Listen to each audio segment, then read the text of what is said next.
राधे राधे। घर में सुख, शांति और समृद्धि के लिए ये खास बातें जरूर ध्यान रखें। आप सभी लोग जो अपने घरों में दीपक जलाते हैं, उसकी बाती का पूरा जल जाना या बच जाना क्या संकेत देता है? ये आपकी पूजा, घर, मंदिर और खास अवसरों पर जैसे कि दीपावली, व्रत और अन्य धार्मिक अनुष्ठानों में दीपक जलाने से जुड़ा है। क्या कभी आपने सोचा है या देखा है कि जब दीपक जलाते हैं तो वो आपके जीवन में कौन से संकेत दे रहा है? क्या आपके दीपक की बाती पूरी तरह से जल जाती है या वह आधी जली रह जाती है? और क्या दीपक की बाती पर फूल बनने का क्या अर्थ होता है? क्या आपको पता है कि पहले से जले हुए दीपक में बाती जलाना आपकी परेशानियों का कारण हो सकता है या नहीं? और कितने समय तक, कितने सालों तक एक ही दीपक का उपयोग करना शुभ माना जाता है या अशुभ? आज हम इन सभी रहस्यों का पर्दाफाश करेंगे और जानेंगे कि दीपक आपके जीवन में खुशहाली या बाधाएं कैसे ला सकता है। तो आपको जानकर हैरानी होगी कि आप अपने पूजा घर या मंदिर में दीपक जलाते समय अगर ये गलती करते हैं तो आपको इसका परिणाम जरूर भुगतना होगा। दीपक की बाती का पूरा जल जाना और बाकी का बच जाना भी अलग अलग संकेत देता है, जो आपके लिए जानना बहुत जरूरी है।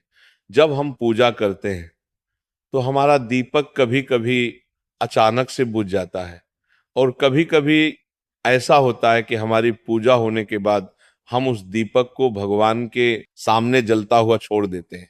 लेकिन कुछ समय के बाद दीपक अपने आप बुझ जाता है और घी बचा रह जाता है। और कभी कभी तो हमारे दीपक की बाती पूरी जल जाती है और उसमें फूल भी बन जाता है। तो इनके अलग अलग नकारात्मक और सकारात्मक परिणाम होते हैं। तो सबसे पहले ये जानते हैं कि अगर हमारे दीपक में फूल बन रहा है तो इसका क्या मतलब होगा। अगर हमारे दीपक की बाती में फूल बन रहा है तो इसका सीधा सा मतलब है कि भगवान ने हमारी प्रार्थना को स्वीकार कर लिया है और वह हमारी पूजा से प्रसन्न है। वह इस बात का संकेत बाती में बने इस फूल के माध्यम से देते हैं। अगर आपके घर में दिव्य शक्तियां मौजूद हैं और आपके साथ साथ वह भी ईश्वर की पूजा में अपना ध्यान लगाती हैं, तो अगर आपके दीपक की बाती में फूल बन रहा है, आप सच में बहुत भाग्यशाली हैं। इसी के साथ दीपक जलाने के भी कुछ खास नियम आपको जरूर जानने चाहिए। अगर आप पहले से जले हुए दीपक में अपनी बाती रखकर जलाते हैं तो ऐसा करने से दुर्भाग्य आपका पीछा कभी नहीं छोड़ता। अगर दीपक में पहले से जली हुई बाती की राख या फिर रुई और कालिक है और आपने अपनी बाती इसमें रखकर जला दी, तो ऐसा करने से भगवान आपसे प्रसन्न होने के बजाय नाराज हो जाते हैं और आपको इसके बहुत ही भयानक परिणाम देखने को मिलते हैं। आपके बनते हुए काम बिगड़ने लगते हैं, आपकी तिजोरी का धन खर्च होने लगता है और आपके धन आने के सारे रास्ते भी बंद हो जाते हैं। तो हमेशा ये ध्यान रखें कि जब भी आप दीपक जलाएं, आप हमेशा साफ सुथरे दीपक का ही इस्तेमाल करें। इसी के साथ कुछ लोगों की आदत होती है कि वह हर थोड़े दिन बाद अपने दीपक को बदल देते हैं। इस पर गुरु जी का कहना है कि आप जिस दीपक से पूजा करते हैं उसे कभी मत बदलिए। आप उस दीपक को सिद्ध हो जाने दीजिए।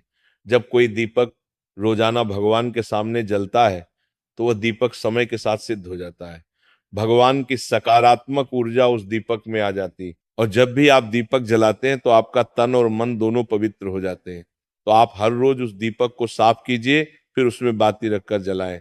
आप जितनी बार भी दीपक जलाएं उतनी बार उस दीपक को साफ करके बार बार उस दीपक में बाती जलाएं। लेकिन अगर आप गलती से उस दीपक को बदलते हैं तो आपकी तरक्की में रुकावट आ सकती है।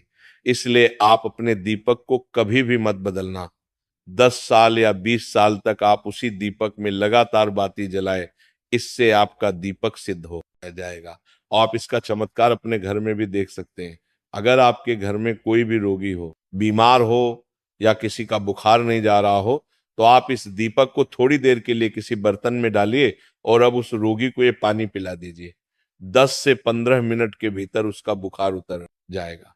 वहीं अगर आपके घर में किसी को नजर लगी हो या फिर आपके व्यापार में किसी की नजर लगी हो, आपका धंधा अच्छे से नहीं चल रहा हो, तो भी आप इस दीपक को तांबे के बर्तन में पानी भरकर उसमें डाल दीजिए और रात भर के लिए छोड़ दीजिए। अगले दिन सुबह पानी का छिड़काव अपने घर में और अपनी दुकान पर करिए। ऐसा करने से आपको साफ साफ परिणाम दिखाई देंगे, क्योंकि जब हम लगातार एक ही वस्तु का प्रयोग अपनी पूजा में करते हैं तो वह वस्तु शुद्ध हो जाती है। भगवान की जो ऊर्जा होती है वह उस वस्तु में समा जाती है। तो कभी भी अपने मंदिर के दीपक को बदलने की गलती ना करें।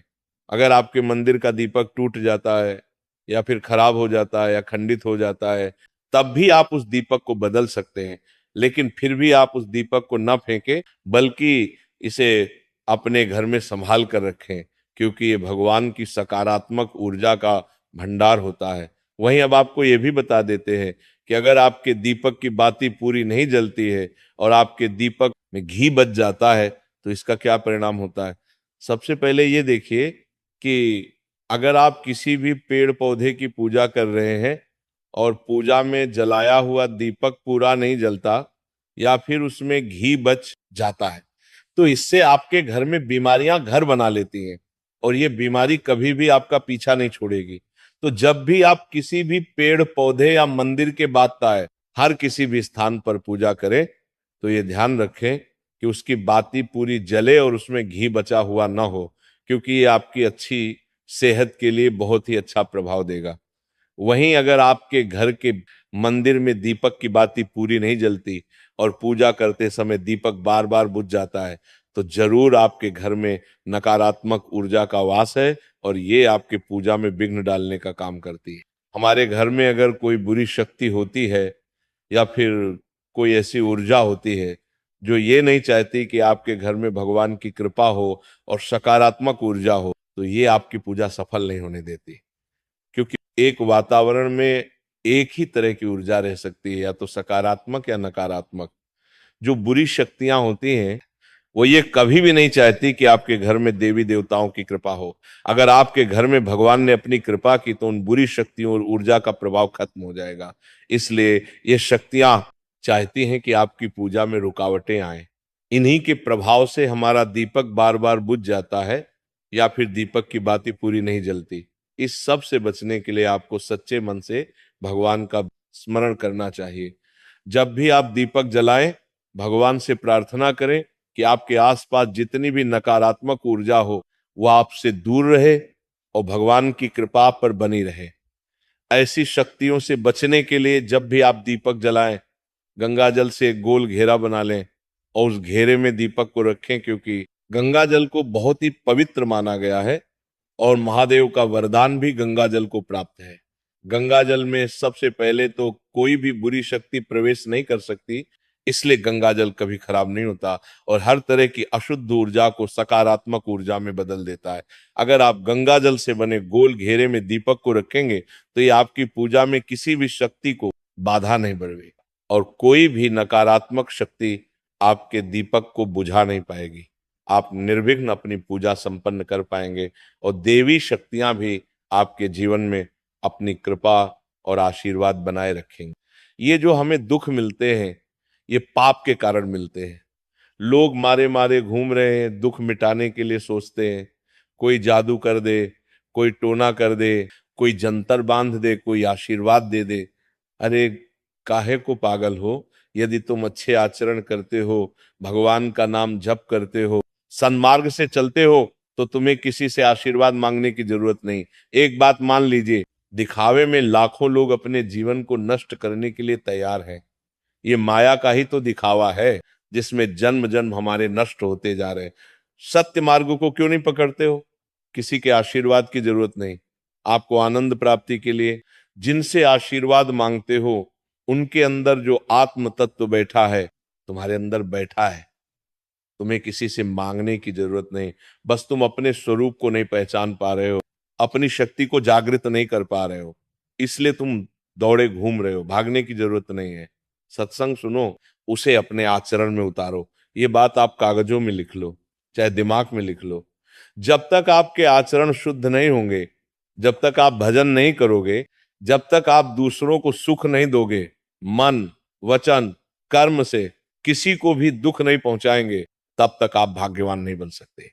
यहां से लेकर ब्रह्मलोक तक अगर आपको सुख मिल जाए तो बता देना। अरे ब्रह्मलोक पर्यंत भी सुख मिलने वाला नहीं है।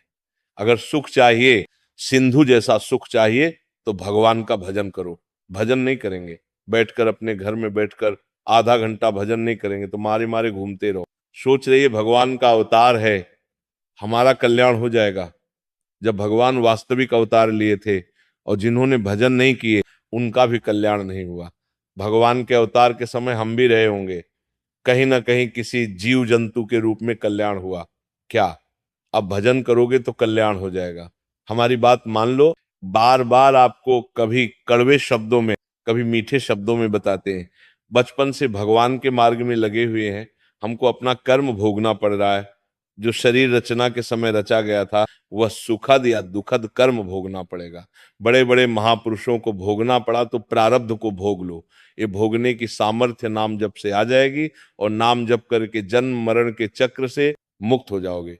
मान लो मेरी बात, क्या वृंदावन की परम पावन रज से बढ़कर त्रिभुवन में कोई रज है? इस रज में बैठकर तुम्हें आनंद नहीं मिल रहा तो कहाँ मिलेगा तुम्हें? क्या भगवान के नाम से बढ़कर कोई अमोघ शक्ति है जो भगवान को अधीन कर सके? सुमिरन पवन सुत पावन नाम, अपने वश में कर राखे राम। लेकिन समझ में नहीं आता, ये जीव सोचता है कोई तपस्वी, कोई सिद्ध से हमारे दुख दूर हो जाए। भगवान के वचन सुन लीजिए, जब तक प्रभु की शरण में नहीं आओगे तब तक माया से मुक्त नहीं हो सकते। पर समझ में नहीं आता। लोगों को ऐसा लगता है मैं जाऊंगा, आशीर्वाद मिलेगा, मैं सिद्ध हो जाऊंगा, सब दुख नष्ट हो जाएंगे। आप समझो, हमारी प्रार्थना को समझो। हम अंदर से पीड़ित होकर बोल रहे हैं, आप लोग समझते नहीं हो। भगवान का भजन किए बिना कहीं भी भागकर चले जाओ, आपको शांति नहीं मिलेगी। राधे राधे।